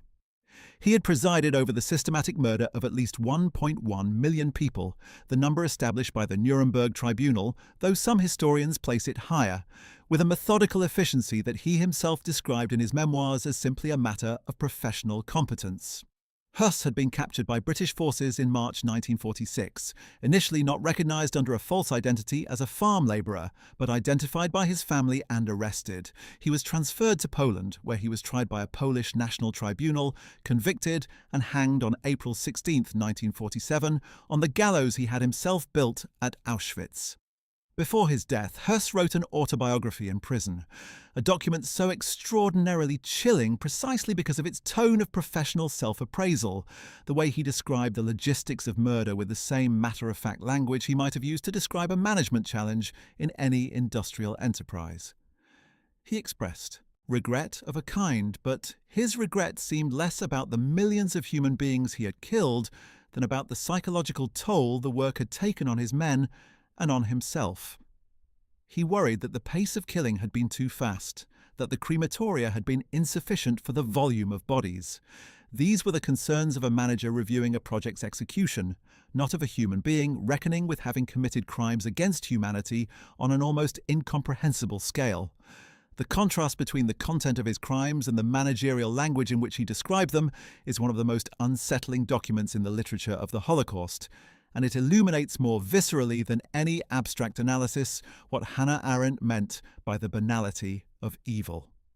The denazification process also played out in ways that were highly personal for the families of those involved. The children of prominent Nazis found themselves in deeply complicated positions, born into families whose names were synonymous with some of the worst crimes in human history, raised during the Nazi years in relative privilege and comfort, and then suddenly, at war's end, confronted with the full meaning of what their parents had done. The responses of these individuals to their family legacies varied enormously and tell us something important about the psychology of inherited guilt and the different ways people can respond to the discovery of their parents' crimes. Nicholas Frank, the son of Hans Frank, the Governor-General of Poland who was hanged at Nuremberg, spent his adult life in a kind of controlled fury at his father, writing a devastating book about him in 1987, in which he savaged his father's memory and publicly renounced any sympathy for or identification with him. His position was unequivocal. His father had been a monster, and he felt nothing for him but contempt. Bettina Goering, a granddaughter of Hermann Goering, chose to be sterilized so that she would not pass on what she described as the blood, a decision that reflected perhaps an overly literal application of Nazi racial logic in reverse, but that also expressed the depth of her horror at her family inheritance. Richard von Schirach, the son of Baldur von Schirach, who had been head of the Hitler Youth and later the Nazi governor of Vienna, responsible for the deportation of Viennese Jews, wrote about his own complicated reckoning with his father's legacy in his memoir, The Child. Martin Bormann Jr., the son of Hitler's private secretary who disappeared at the end of the war, became a Catholic priest and devoted part of his ministry to dialogue with Jewish communities. An attempt perhaps at a form of personal atonement for the crimes associated with his father's name. These personal stories of the Nazi children illuminate the long shadow that the denazification period cast into subsequent generations, and the different paths by which individuals negotiated the impossible inheritance of being born into families whose crimes defined their identities before they could choose otherwise. The German educational confrontation with Nazism that developed slowly from the 1960s onward was also deeply shaped by a series of landmark cultural works that used fiction, film and theatre to reach audiences who would not read scholarly history. Heinrich Böll, who won the Nobel Prize for Literature in 1972, had written throughout the 1950s and 1960s about the moral devastation of the Nazi years and the spiritual corruption of a post-war German society that was too eager to forget. Günter Grass, who won the Nobel Prize in 1999, had produced in The Tin Drum in 1959 a savage surrealist indictment of the German bourgeoisie's enthusiastic embrace of Nazism and its post-war desire for amnesia, a novel so uncomfortable and so brilliant that it could not be ignored, however much the Adenauer-era establishment might have preferred to.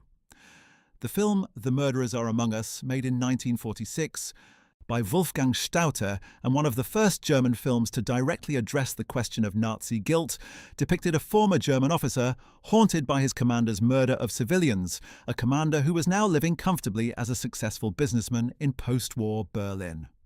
The film was deliberately intended as a confrontation, and it is significant that it was made so quickly after the end of the war. testimony that not all German cultural figures were willing to accept the comfortable silences of the post-war mainstream.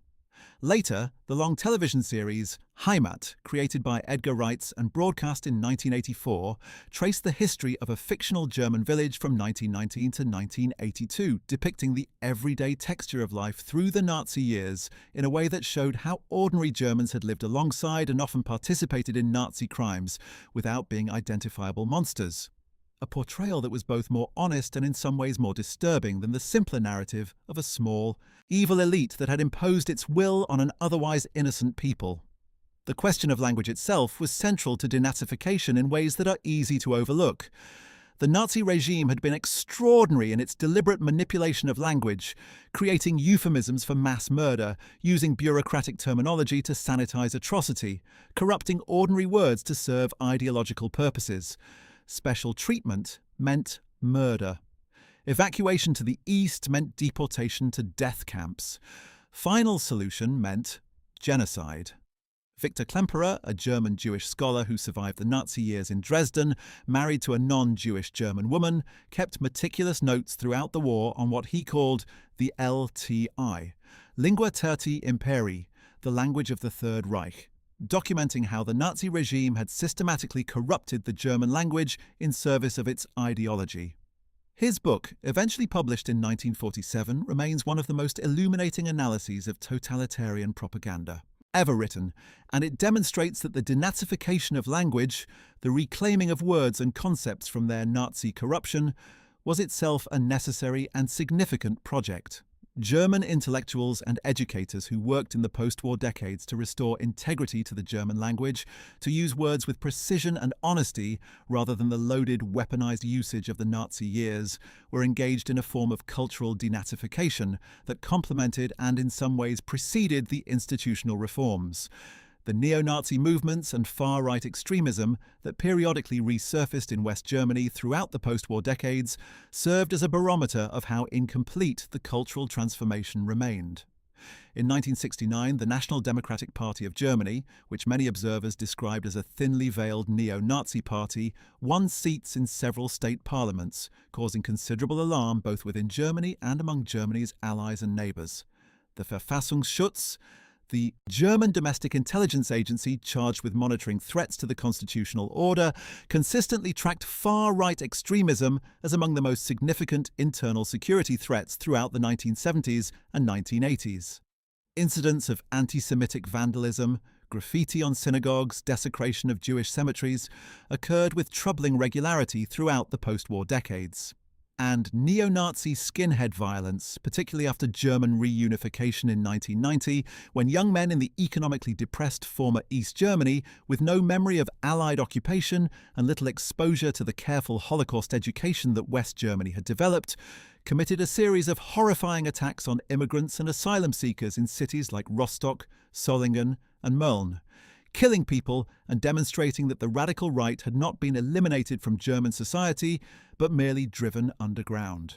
These incidents provoked massive counter-demonstrations by other Germans, candlelight, vigils, and renewed political commitment to fighting right-wing extremism, demonstrating that the majority of German society genuinely rejected neo-Nazism, but they also demonstrated that denazification had been incomplete, that the work of cultural transformation was continuous rather than finished, and that each new generation required its own engagement with this history.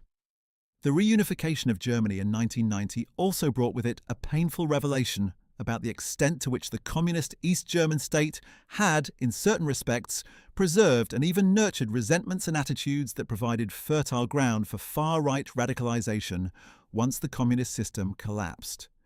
East Germany's version of anti-fascism had been, in many ways, an ideology imposed from above that had not required genuine personal reckoning with the Nazi past. East Germans had been taught that Nazism was the product of capitalism, and that since East Germany had abolished capitalism, it had therefore abolished fascism. This analysis had exempted East German citizens from the need to honestly examine their own families' histories. A significant proportion of East Germans had been party members, collaborators, or at minimum acquiescent bystanders in exactly the same ways as West Germans, but the communist state's ideological framework had made honest acknowledgement of this unnecessary.